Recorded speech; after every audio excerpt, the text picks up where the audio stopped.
my summertime wine. I wanna make her mine, but she's got bigger dreams than me. Good morning, everybody. That's a brand new song. It's called Summertime Wine. It is from Milwaukee raised musician Sam Guyton, and we're going to chat with Sam and hear that fun, full song a little bit later in the show. But first, good morning to you, Molly. Good morning, everybody. Good morning, Tiff, TGIF. I wanted to say something to you because when you and I talk about what we're going to chat about at the beginning of the show, you know how we filter things. We try to talk about things that are lighter in nature, sometimes funny, sometimes kind of dumb, sometimes, water cooler kind of stuff. Yeah. And I think we have a lot of guests and viewers too who appreciate that. I was thinking about former Governor Marty Schreiber, who emailed you and me, and he called our show a treasure, which I thought was so cute. He's a treasure. I adore him, right? I adore him too. But it's not to say that we don't recognize that this is a really tough time in our world and in our city. And I wanted to just mention yesterday, I went to a very socially distant service for a friend who you're also friends with, who lost her mom to COVID-19. And she spent more than a month on a ventilator and struggled mightily before she passed away.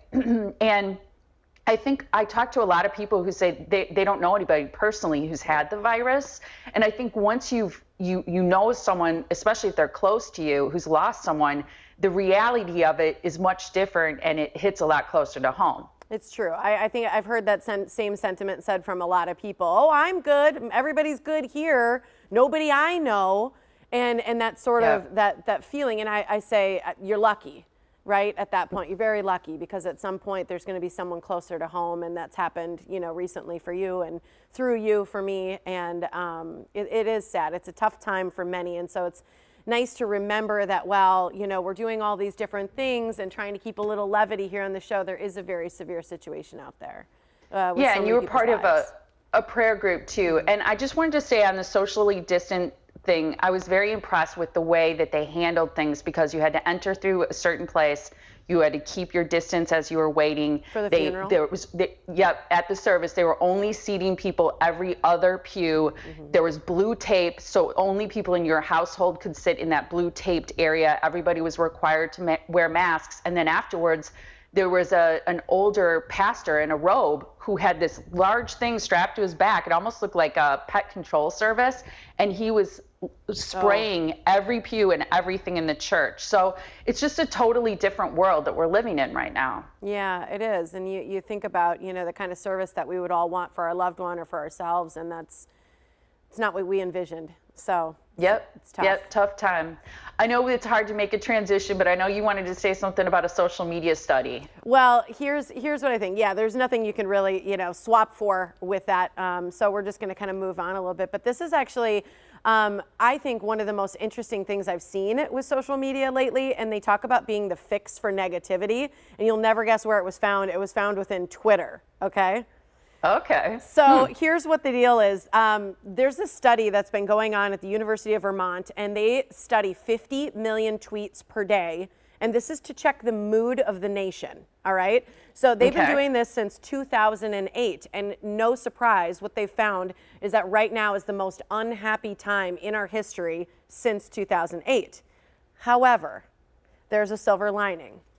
They say that there's a potential fix because what they noticed within tweets for people on social media is that those who visited parks or playgrounds or nature, after they did, it was found that within that for 4 hours after that, any message that they put out on social media was much more positive and included less words like no, not, can't, had less words like I and me. They were more inclusive. They were happier words. They were more positive.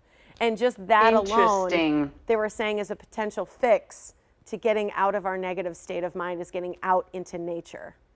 Well, I think there's definitely sort of a fatigue about this virus for everybody, the depression, the anxiety, the worry, the fear, all of those things. But it's funny because I think about just taking a walk around my neighborhood and how I feel after that, especially if it's a nice day.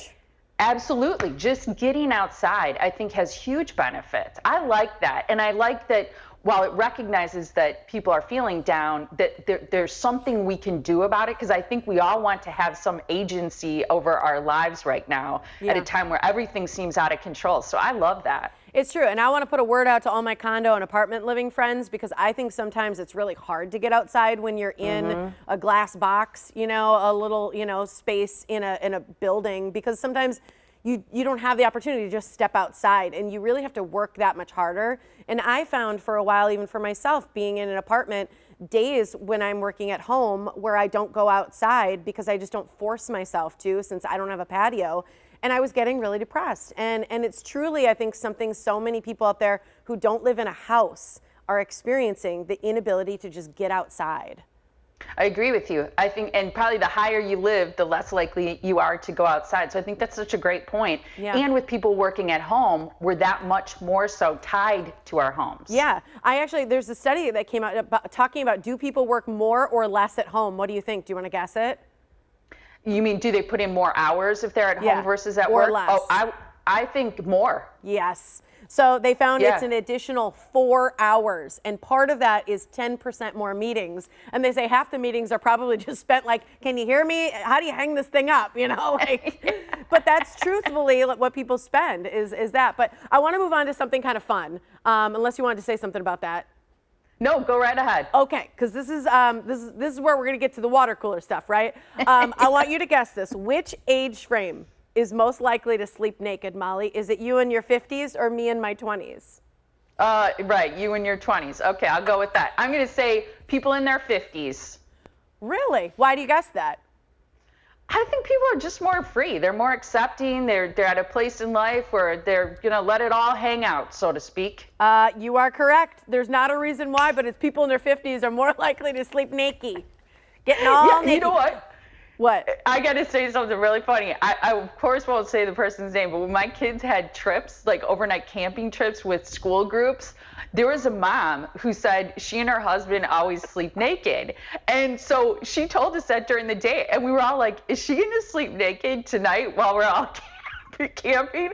She didn't. She slept in silky pajamas, but I thought it was hilarious. Like, everybody was like kind of obsessing about that. That's awesome. Like, everybody's like peeking in the tent trying to like get out. Yeah. Well, okay, Saturday is National Skinny Dipping Day, so I wanted to make that our sound off today. Go to our Facebook page. Have you ever gone skinny dipping? I'll guess if you have, you can guess if I have a little bit later. Okay, because I have something so funny to say about that too. Oh, that's good stuff. Okay, All gotta right, stay tuned for National that. Skinny Dipping Day. I love it. Yep. All right.